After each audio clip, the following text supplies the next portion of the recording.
Je suis très honoré et très heureux d'accueillir aujourd'hui mon collègue et mon voisin de bloc opératoire, le professeur Michel Lefranc, pour une séance d'intérêt sur la thermothérapie laser en neurochirurgie. Alors, je crois, Michel, que c'est toi qui parles en premier. 15 minutes.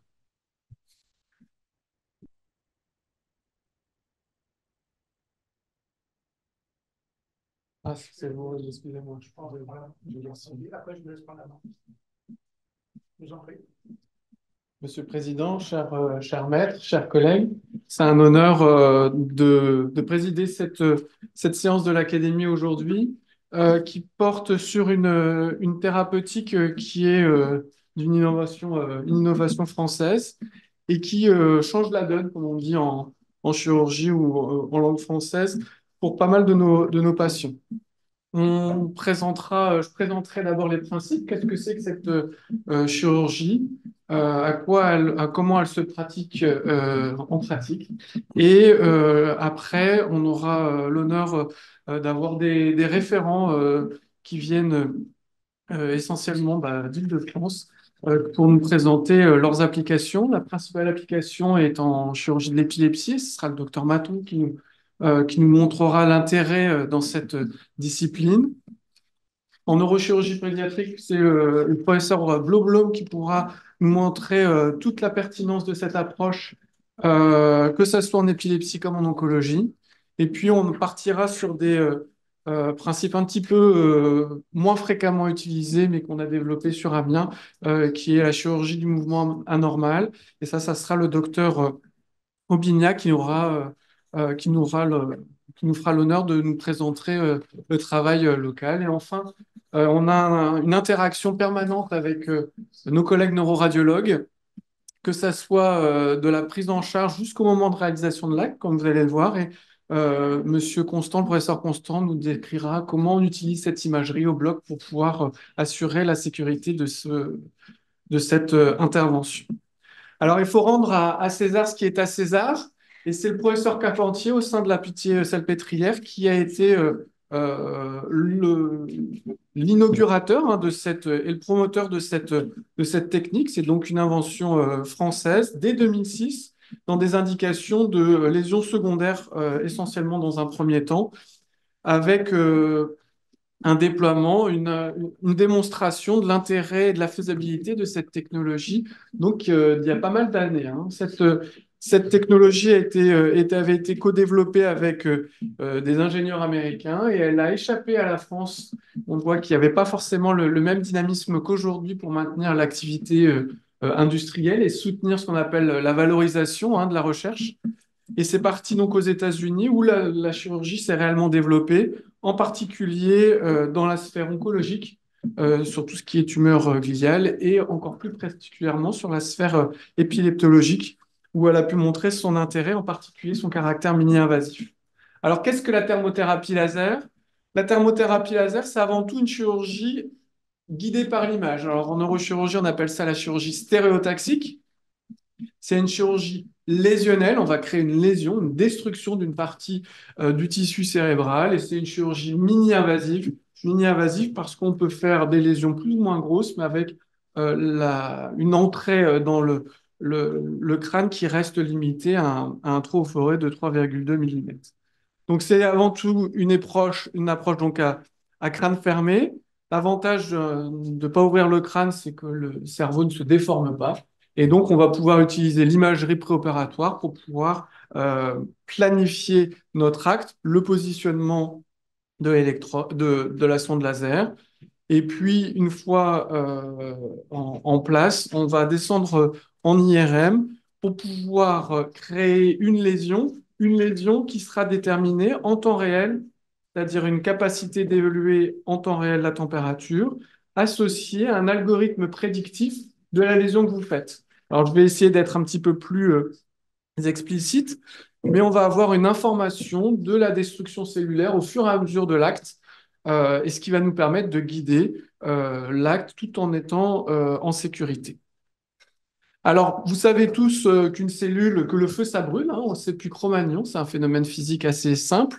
Et là, on va utiliser en fait la température, mais en utilisant une sonde laser qui produit des ondes entre 800 et 1064 nanomètres. L'avantage, c'est que vous connaissez tous dans vos casseroles d'eau que, en fonction de la température, les molécules d'eau, elles bougent différemment. Et donc, en IRM, on est capable de voir la mobilisation de ces molécules d'eau et on va transformer ces mouvements en algorithme d'information, un gradient couleur de température. Donc, on va utiliser des séquences dites en gradient d'écho, hein, qui vont nous permettre d'avoir un retour de la température à l'intérieur du cerveau toutes les 0,6 secondes. Donc, c'est quasiment du temps réel. Et comment ça marche? Ben, en fait, on analyse le déplacement des protons en fréquence de résonance. C'est des gros mots hein, pour vous dire que chaque mouvement des molécules d'eau est corrélé à sa température et c'est ça qu'on détecte grâce à l'IRM. Vous savez tous, et depuis très longtemps, que la destruction tissulaire, elle est dépendante de la température au moment de son exposition et pour un certain nombre de ces températures, du temps d'exposition. Alors, en dessous de 43 degrés, on ne détruit pas les cellules. Entre 43, 44 et 59 degrés, on va avoir une destruction, mais qui va être purement temps dépendante, jamais immédiate, c'est-à-dire que c'est plus vous exposez longtemps, c'est la fameuse main que vous mettez dans de l'eau très chaude hein, ou dans de l'eau bruyante. Si c'est très court, c'est juste rouge, il ne se passe rien. Si c'est plus long, il peut y avoir une destruction définitive. Et puis, au-dessus de 60 degrés, on va avoir une destruction qui est quasi immédiate. C'est-à-dire qu'au-dessus de 70 degrés, vous mettez votre main, votre destruction cellulaire se fait tout de suite et elle ne va pas récupérer, il n'y a pas une capacité de récupération de la cellule. Enfin, vous savez qu'au-dessus de 100 degrés, on a des phénomènes d'ébullition où là, on ne maîtrise plus la dispersion de chaleur, ce qui va être un problème essentiellement si vous créez de la destruction à l'intérieur du cerveau, puisque vous ne maîtriserez plus la diffusion de cette chaleur. Et donc, un des objectifs va être de trouver une destruction qui va être entre 45 et 100 degrés. Comment ça se déroule de manière très pratique? Eh ben, je vous disais que c'était une chirurgie guidée par l'image. Donc, on va utiliser une imagerie IRM la plupart du temps, hein, en haute résolution, en préopératoire, qui va nous servir à faire un plan, votre plan de vol. Sur ce plan de vol, vous allez pouvoir avoir une idée dans les trois plans de l'espace de la zone à détruire, avec une idée de ce volume exact que vous voulez faire. Est-ce que vous couvrez ou non? Vous savez que vous allez avoir une diffusion cylindrique, sphérique de la chaleur autour de votre sonde, et donc vous allez pouvoir anticiper la diffusion de cette chaleur en mettant ces volumes. Et puis, il va falloir éviter les structures à risque, les vaisseaux, les pendymes, etc., pour pouvoir éviter de créer une hémorragie au moment où vous descendez ces fameuses sondes. Donc, on va utiliser cette imagerie pour planifier. On va utiliser un soft, hein, c'est un ordinateur sur lequel vous pouvez planifier la mise en place de cette sonde laser dans les trois plans de l'espace. Il faut faire un plan, mais après, il faut pouvoir exécuter le plan. Alors aujourd'hui, en chirurgie crânienne, on utilise de plus en plus la robotique, parce qu'elle permet un gain de précision, hein. C'est-à-dire que on va avoir une capacité à faire exactement le planning qui a été prévu en préopératoire grâce à ces robots. Et puis, on a beaucoup de moyens en neurochirurgie, donc on utilise souvent l'imagerie intraopératoire scanographique qui nous permettent, avant d'aller en IRM, de vérifier si la sonde elle est exactement à l'endroit souhaité. Donc là, vous voyez des images du bloc aérien. Pour finir, ce que je voulais vous illustrer ici, c'est que toutes les structures dans le cerveau ne se voient pas forcément, elles ont un caractère fonctionnel et vous pouvez être amené, si besoin, à examiner le patient pour être sûr de la lésion que vous faites. Alors ça, c'était décrit dès les années 70 hein, par les équipes de Mme Albafessard et M. Guyot. En stimulant une zone du cerveau, vous pouvez avoir un retour fonctionnel qui correspond à la lésion que vous allez faire. Et donc, vous allez avoir une idée de la possibilité de lésion ou non et des limites aussi fonctionnelles si cela est nécessaire parce que vous ne le voyez pas sur l'image. Donc, dans certains traitements de la douleur, par exemple, ça va être nécessaire ou dans le traitement des mouvements anormaux, ça reste nécessaire puisqu'on n'a pas forcément la limite extérieure de la zone à traiter. Une fois que vous êtes en sécurité et que votre sonde est en place, bah, vous descendez en IRM. Alors, sur Amiens, l'IRM, elle n'est pas au même endroit que le bloc opératoire, donc on transfère le patient, on le réinstalle avec sa sonde qui est en place. Là, vous voyez la sonde laser avec bah, le système qui ressort de l'IRM, son système d'irrigation intégré, et puis le tout est relié à un système de monitorage des écrans, hein, vraiment des écrans de contrôle qui vont vous permettre de voir la sonde en place et la diffusion de chaleur. Alors, on réinstalle le patient pour pouvoir voir cette fameuse sonde dans les trois plans de l'espace. Et puis, on va pouvoir mettre un certain nombre de sécurités. Sécurité sur des températures maximales à ne pas dépasser pour être sûr de ne pas être toxique. Aussi des températures maximales sur les températures hautes pour éviter les effets d'ébullition. Et ça va être le chirurgien qui va positionner ces différents points sur les zones d'intérêt, les structures à protéger. Là, vous voyez mon doigt. Je suis en train de passer sur les deux types d'imagerie. L'imagerie en écho de gradient où on voit le code couleur avec la température. Et là, vous voyez tout de suite qu'on va plutôt brûler sur des températures faibles. C'est tout l'avantage de cette technologie, c'est de pouvoir utiliser le temps dépendant, ce qui vous permet d'avoir une température à la périphérie qui n'est pas toxique en dessous des 43 degrés, et donc d'entraîner une destruction cellulaire sans exposition à une température toxique, même une fraction de seconde, des structures adjacentes. Et vous avez ici, la prédiction de lésion. Alors, vous voyez parfaitement les zones de protection sur lesquelles je n'ai pas voulu dépasser 45 degrés et la lésion qui s'est faite progressivement, cette prédiction qui nous permet d'être sûr qu'on a bien atteint le volume désiré. Et donc, on va passer de l'un à l'autre hein, de manière assez binaire avec en plus un système d'arrêt automatique si jamais on dépasse la température. Donc, vous voyez que là, on est aux alentours d'une soixantaine de degrés. Et là, nous avions en, en jaune, pardon, la destruction. Et ceci, c'est dans une thalamotomie où il faut absolument respecter bah, l'environnement immédiat qui est la capsule, hein, qui pourra entraîner un déficit neurologique, une paralysie définitive. Donc, en résumé, le monitoring temps réel de la température, dans les trois plans de l'espace, la prédiction, puis vous êtes en IRM. Comme vous êtes en IRM, vous pouvez voir les destructions cellulaires. Et là, on va utiliser l'imagerie diagnostique. Hein. Ici, c'est une imagerie de diffusion. Ici, une imagerie flair qui nous permet de voir la lésion qui est faite. Et ceci pendant que le patient est encore dans l'IRM. Alors, un peu à distance, qu'est-ce que ça fait? Bah, ça fait une lésion, comme on le connaît, avec un véritable petit trou. Et je laisserai M. Constant faire plus de description de ce qui est fait. Alors, les cas réalisés sont essentiellement des cas d'épilepsie, sur lesquels on va avoir les scléroses, mais je ne vais pas amputer sur ce que va nous décrire M. Maton. Des cas d'oncologie, vous verrez quelques cas où on n'est pas obligé de faire que des lésions primaires du cerveau, mais on a vraiment une large variété d'indications. Et puis, la chirurgie des mouvements, où ça sera M. Bignac qui vous montrera. L'intérêt et la révolution de cette technologie, c'est surtout le caractère très sécure, hein, extrêmement précis du positionnement de la sonde. Vous avez un plan, vous réalisez ce plan. Comme vous utilisez un faible déplacement de matière cérébrale, vous mettez une ou deux sondes, vous avez une chirurgie qui est extrêmement peu invasive, extrêmement précise, avec très peu de risques au moment de réaliser la mise en place de ces fameuses sondes. Et puis, il ne suffit pas d'atteindre la zone, il faut pouvoir la détruire en sécurité. Et c'est bien ce monitorage dans les trois plans de l'espace, avec une partie d'arrêt automatique et une partie, la capacité, hein, qui est vraiment unique à cette technologie, de pouvoir détruire à feu doux, on a envie de dire, donc à basse température, les structures cérébrales qui nous permettent de ne même pas exposer à une température toxique, même de manière transitoire, l'environnement immédiat du cerveau. Et ça, c'est le principal gain de cette technologie. Et deux, d'avoir une certitude de destruction grâce au fait que vous êtes dans l'imagerie, dans l'imageur IRM. L'intérêt en neurochirurgie, elle est majeure, hein, puisque vous vous doutez bien que par rapport à ouvrir le crâne, on a un gain sur son caractère mini-invasif, c'est un gain de sécurisation de l'acte qui est majeur.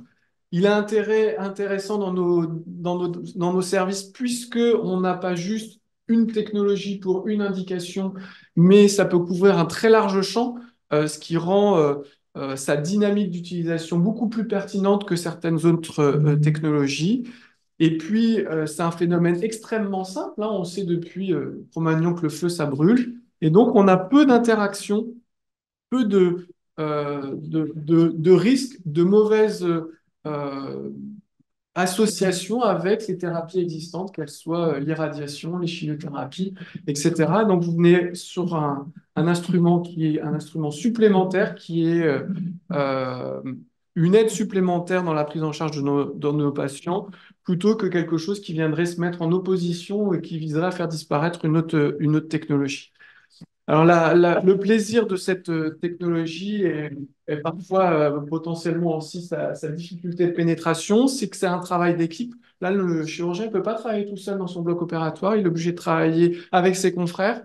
Alors, on peut voir les choses de tous les côtés, mais en tout cas, c'est plutôt un gain de sécurisation, mais il va falloir apprendre à travailler avec nos confrères, en particulier nos confrères neuroradiologues, neuroanesthésistes, parce qu'ils sont fondamentaux à la réussite de ce type de traitement.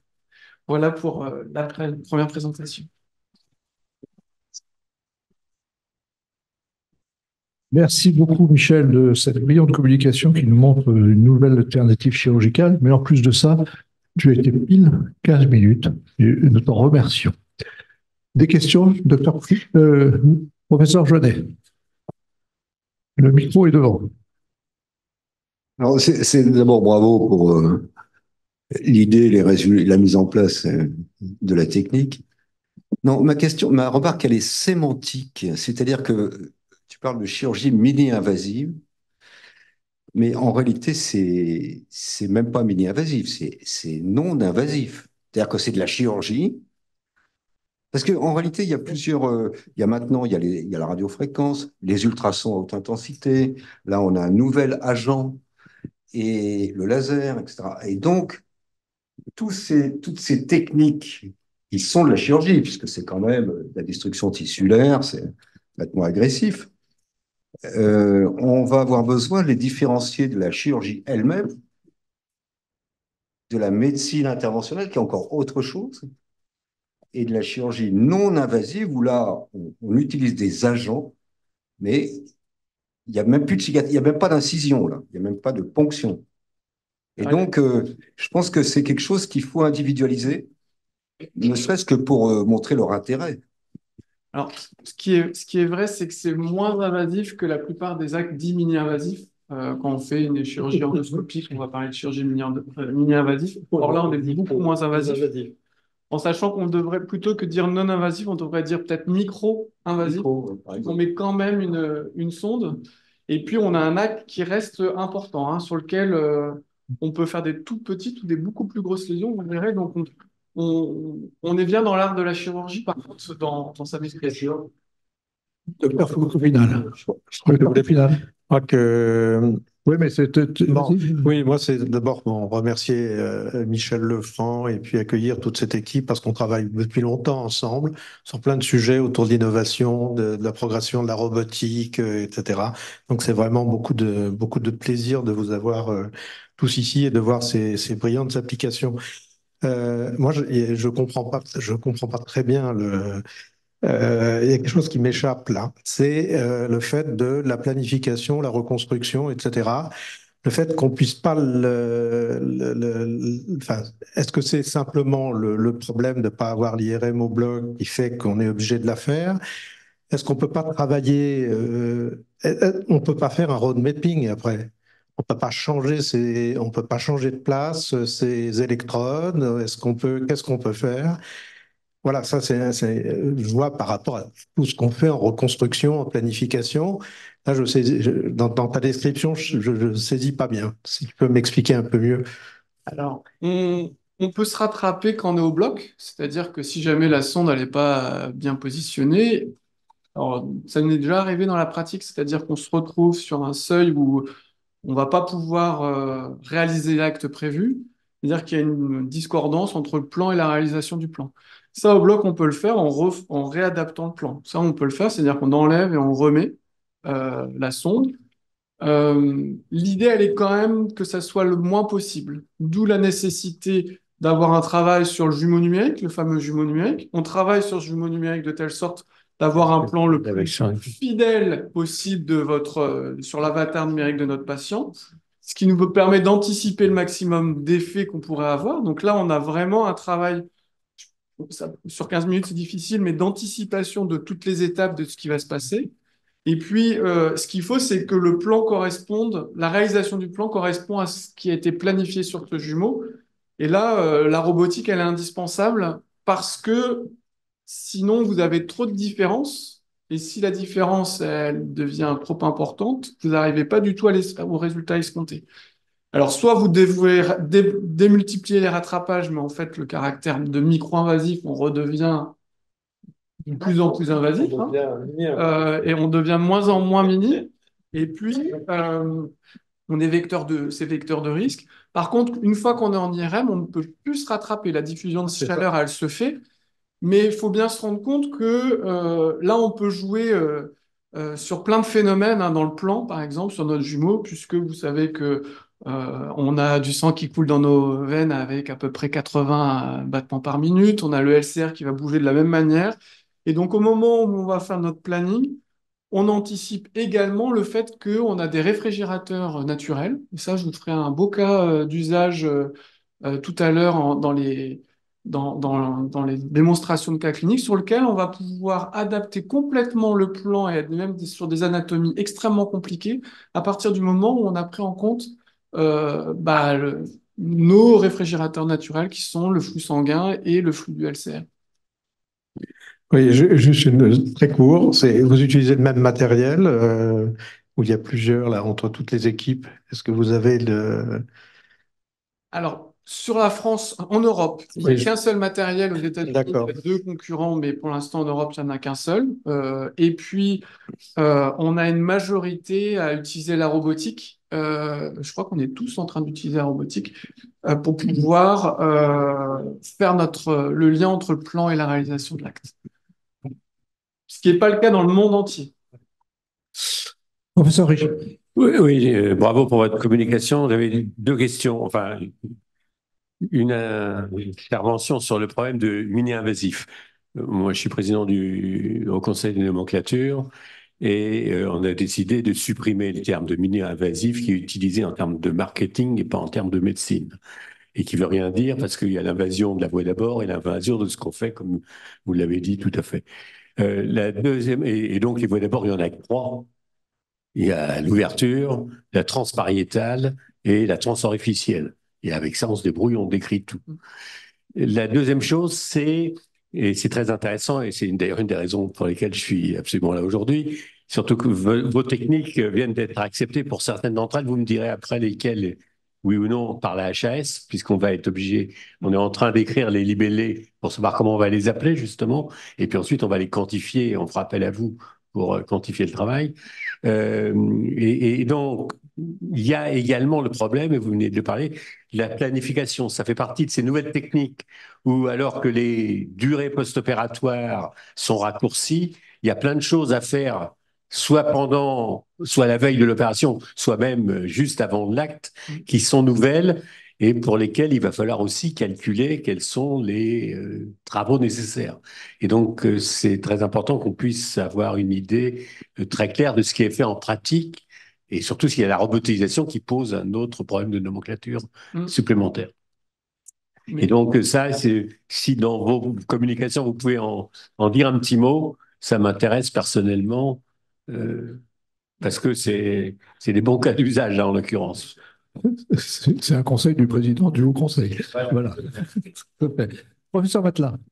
Oui, je m'associe à mes collègues pour vous féliciter pour la qualité de votre présentation. Quelles sont vos indications et vos limites en oncologie pour des lésions secondaires? Alors, jusqu'à présent, c'était des technologies qui ne sont pas remboursées. Et donc, par exemple, sur un bien, on a fait des priorisations. La priorisation, c'est pédiatrie, puisque c'est là où il y avait les enjeux les plus importants avec, en plus des structures profondes, où là, on a un vrai challenge par rapport à nos techniques classiques.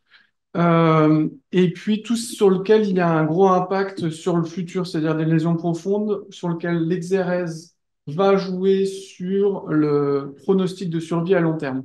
Donc nous, on a enlevé tout ce qui est utilisé la plupart du temps aux États-Unis, c'est-à-dire les gliomes de haut grade, par exemple, puisqu'il y avait un gain qui était similaire à la chirurgie classique, mais qui, si on le mesure à l'aune du gain sur une espérance de vie, est limité par rapport à ces autres techniques. Donc nous, on a fait un choix d'équipe à l'intérieur qui est lié au fait que le remboursement n'existe pas, hein, donc c'est le coût du matériel est à la charge de l'hôpital. Donc, mais après, ce qu'on va vous montrer, c'est qu'avant, on disait petit volume, beaucoup de restrictions. En fait, on n'a pas tant de restrictions que ça. Dès lors qu'on est sur un site difficile d'accès, il y a une vraie concurrence avec des techniques classiques. Professeur Cornu. Voilà, merci beaucoup Michel pour cette très belle présentation. Cette innovation française, comme tu l'as rapporté, et qui mérite d'être soulignée par le professeur Carpentier, hein, qui est une véritable innovation, mais qui souligne aussi finalement le manque de réactivité de nos structures qui peuvent aider finalement au développement d'innovation chirurgicale, qui est bien évidemment essentielle en neurochirurgie compte tenu de l'organe traité.